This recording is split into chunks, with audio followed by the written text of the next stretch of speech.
Good morning student. पिछली कक्षा में हमने पाठ में आए गद्यांश पर आधारित प्रश्नों को पढ़ाता जा रहा था। आज हम पाठ में आए पद्यांश को पढ़ेंगे, उसके अर्थ को जानेंगे, उस पर आधारित प्रश्नों को समझेंगे। तो सबसे पहले हम पद्यांश को पढ़ेंगे। यहाँ आप पेज संख्या आप निकालेंगे 255। पाठ में जो क्वेश्चन आंसर दिया है उसको हम नहीं पढ़ेंगे। जिन पद्यांश का आंसर नहीं दिया उसको पढ़ेंगे, उसके उत्तर को जानेंगे। जिन गद्यांश का आंसर दिया है उसको हम नहीं पढ़ेंगे। तो सबसे पहले पेज नंबर 255 आप निकालेंगे। उस पर जो पहला दिया है, कविता दी गई है, उसको हम पढ़ेंगे, उसके अर्थ को जानेंगे और उस पर आधारित प्रश्नों को पढ़ेंगे। रहम के जल से नहीं बुझती किसी की प्यास। रहम के जल से नहीं बुझती किसी की प्यास, बिना परिश्रम के नहीं मिलती कभी उल्लास।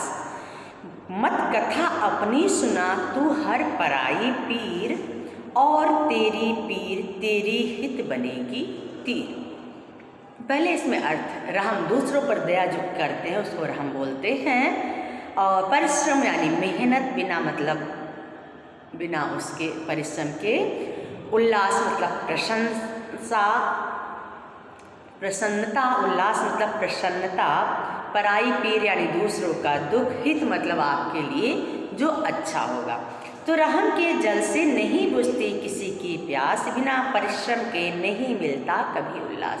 लेखक कहते हैं, कभी कहते हैं कि हमें दूसरों की दया से कभी हमारी जो आवश्यकता होती है वो पूरी नहीं हो सकती। दूसरों को दया पर हमारा जीवन निर्भर नहीं हो सकता। अपना जीवन जीने के लिए, सही ढंग से जीने के लिए, प्रसन्नता पाने के लिए, खुशी प्रकार जीने से अपना जीवन प्राप्त जीने के लिए, अपने लक्ष्य तक पहुँचने के लिए हमें परिश्रम करना पड़ेगा। क्योंकि बिना परिश्रम के कोई भी खुशी नहीं मिलती। दूसरों को दया से हमारी प्यास नहीं भूलती, हमारी आवश्यकता नहीं पूरी हो सकती। अगर हम अपना परिश्रम नहीं करेंगे, दूसरों पर की दया पर अपना जीवन जिएंगे तो हमारी आवश्यकता पूरी नहीं हो सकती। इसके लिए हमें खुशीपूर्वक अपना जीवन जीना है, तो हमें मेहनत करना है। मत कथा अपनी सुना तू हर पराई पीर, और तेरी पीर तेरे हित बनेगी तीर। अपने दुख की बात, अपने कष्टों की बात आप हर किसी को नहीं सुनाइए। हर दूसरों को आप अपने कष्ट की बात, अपने पीर की बात, अपने दुख की बात बताएंगे तो क्या होगा?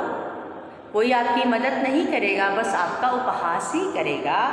और आपका जो कष्ट है, तेरी और तेरी पीर तेरे हित बने। जो आपका कष्ट है जिंदगी में, जो आपके कष्ट हैं, उसको दूर करने के लिए आपको स्वयं मेहनत करना पड़ेगा।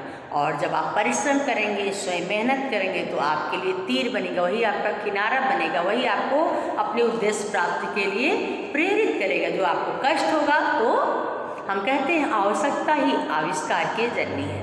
हमें जिस चीज़ की आवश्यकता होती है उसको हम ढूंढते हैं, उसको हम पाने का प्रयत्न करते हैं। तो इस तरह हमारा जो दुख होगा वही हमारे लिए हित साबित होगा। अब प्रश्न है, प्रश्न पे आधारित क्वेश्चन आंसर है। उस पर जो कविता है उस पर आधारित प्रश्न उत्तर है। उसमें कुछ ऑप्शन दिए हैं, उसमें से सही ऑप्शन को हम ढूंढेंगे। पहला है, प्यास बुझाने के लिए हमें क्या करना होगा? किसी से पानी मांगना चाहिए, परिश्रम कर पानी प्राप्त करना होगा, ढूंढ कर पानी पी लेना होगा, घर से पानी लेकर चलना होगा। इसका सही आंसर होगा परिश्रम कर पानी प्राप्त करना होगा, यानी मेहनत करके हमें अपनी आवश्यकता स्वयं पूरी करनी होगी। बिना परिश्रम किए हमें नहीं मिलता क्या? पैसा, घर, खुशियाँ या भौतिक सुख सुविधाएं, खुशियाँ नहीं मिलती। हमें अपनी कथा किसी को नहीं सुनानी चाहिए। दूसरों को उसमें दिलचस्पी न होने के कारण मजाक ही उड़ाते हैं। हमारी कथा दूसरों को अच्छी नहीं लगेगी। दूसरे भी अपनी कथा हमें सुनाना चाहेंगे, उपयुक्त में से कोई नहीं। दूसरों को उसमें उपयुक्त में से कोई नहीं, क्योंकि हम अगर दुख की बात बताते हैं तो दूसरों को उसमें तो दिलचस्पी होती ही होती है। इसमें लिखा दिलचस्पी ना होने के कारण मजाक ही उड़ाते हैं। सुन लेंगे, ध्यान से तो सुन लेंगे, लेकिन मजाक उड़ाएंगे। हमारी पीड़ा अंत में हमारे लिए क्या सिद्ध होगी? पीड़ा ही हमें उस दुख से बाहर निकालेगी। पीड़ा सुख बन जाएगी, पीड़ा समाप्त होकर हमें खुशियाँ मिलेगी। उपयुक्त में से सभी विकल्प। पीड़ा ही हमें उस दुख से बाहर निकालेगी। पीड़ा सुख बन जाएगी, पीड़ा समाप्त होकर हमें खुशियाँ मिलेगी। तीनों ऑप्शन है। जब पीड़ा समाप्त होगी तो खुशियाँ मिलेंगी, हमें खुशी बना देगा और हमें दुख से बाहर निकालेगा। यानी उपयुक्त में के सभी ऑप्शन सही हैं। अब हम नेक्स्ट गद्यांश पढ़ते हैं, अगली कविता पढ़ते हैं। ऊंची हुई मसाल हमारे आगे कठिन डगर है, शत्रु हट गया लेकिन छायाओं का डर है। शोषण से मृत है समाज, कमजोर हमारा घर है, किंतु आ रही नई जिंदगी यह विश्वास अमर है। जनजंगा में ज्वार लहर तुम प्रवाह मान रहना, पहरेदार सावधान रहना। एक कविता उस समय लिखी गई है जब हमारा देश गुलामी से आज़ाद हुआ था। आज़ाद होने के बाद हमने बहुत मुश्किलों से देश को आज़ाद, हमारे पूर्वजों ने, हमारे स्वतंत्रता सेनानियों ने बहुत ही मुश्किल से हमारे देश को आज़ाद कराया था।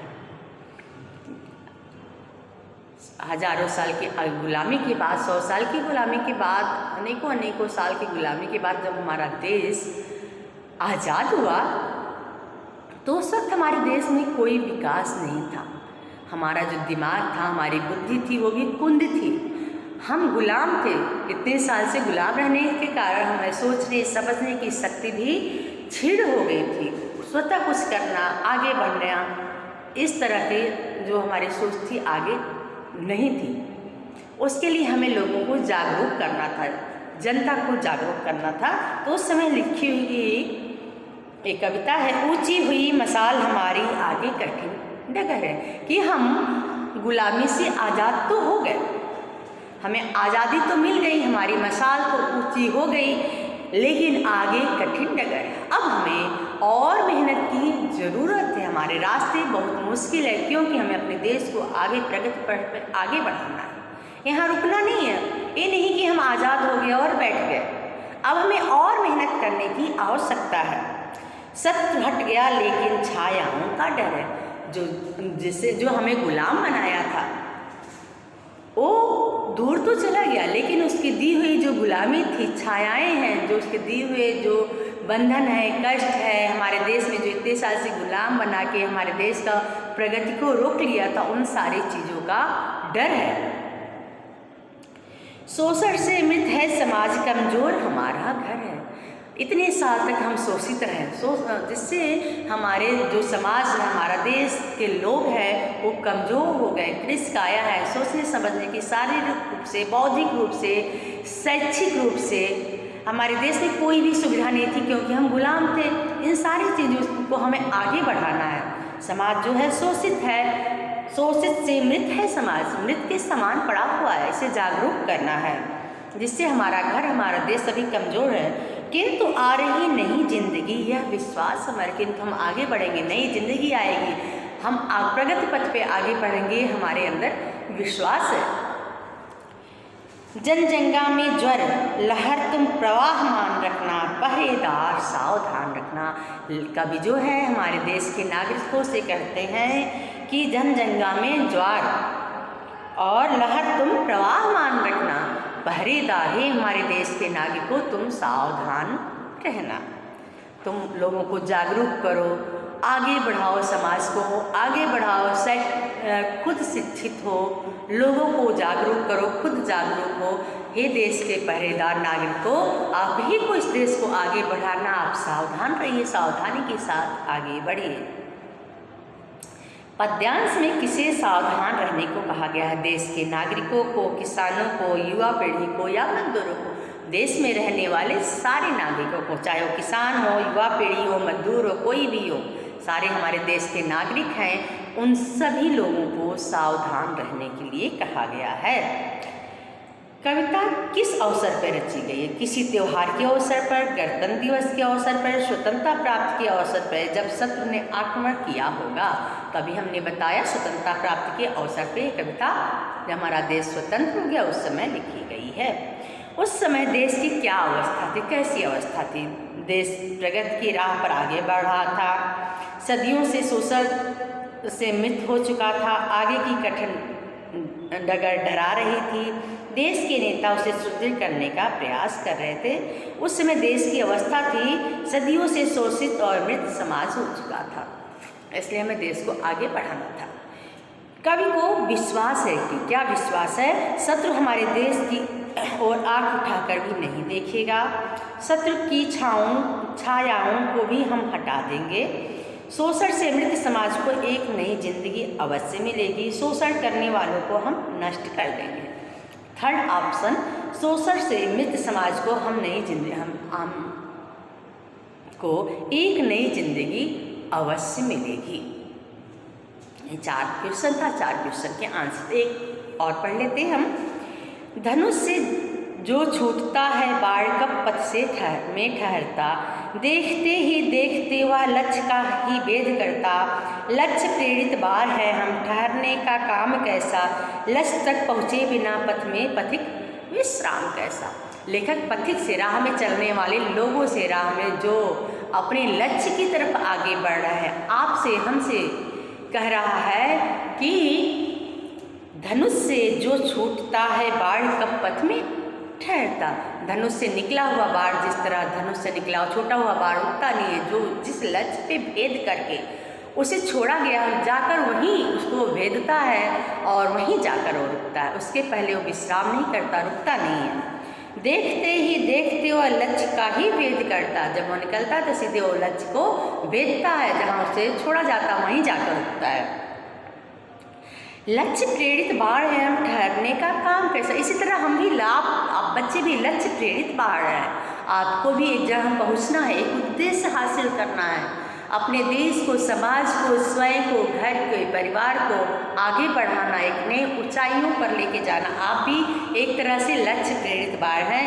लक्ष्य तक पहुँचे बिना पथ में पथिक विश्राम कैसा। इसलिए आपको भी लक्ष्य तक पहुँचे बिना, जहाँ जो आपका उद्देश्य, जब तक आप उसको हासिल नहीं कर लेते तब तक आपको भी नहीं रुकना है। आपको भी प्रगति पथ पे आगे निरंतर बढ़ते रहना, चाहे जीवन में कितने भी संघर्ष आए, कठिनाइयाँ आए, रुकावट आए, मुश्किलें आए, लेकिन आपको संघर्ष करते हुए प्रगति पथ पे आगे बढ़ते रहना है, जब तक आप अपने लक्ष्य को प्राप्त नहीं कर लेते। जिस तरह धनुष से निकला हुआ बाण तभी रुकता है जब अपने लक्ष्य को भेद लेता है। बाण से, धनुष से बाण निकलता है, जिस लक्ष्य को भेद करके, जिस लक्ष्य को ध्यान में रखकर उसको छोड़ा गया रहता है, वहाँ तक जाके ही वो रुकता है। उसी तरह आप भी अपने उद्देश्य, अपने रास्ते में तभी रुकेंगे, आप भी आगे निरंतर मेहनत करते रहेंगे, प्रगति करते रहेंगे, प्रगति पथ पे आगे बढ़ेंगे, आप तभी रुकेंगे जब आप अपने उद्देश्य को प्राप्त कर लेंगे। इन्हीं की संकटों से, रुकावटों से या जिंदगी में आए हुए कठिनाइयों से घबरा कर अपने रास्ते में रुक जाएंगे। आपको रुकना नहीं है, निरंतर आगे बढ़ते रहना है, बढ़ते रहना है। उपयुक्त पद्यांश का उचित शीर्षक क्या है? आपको उचित शीर्षक क्या लग रहा है?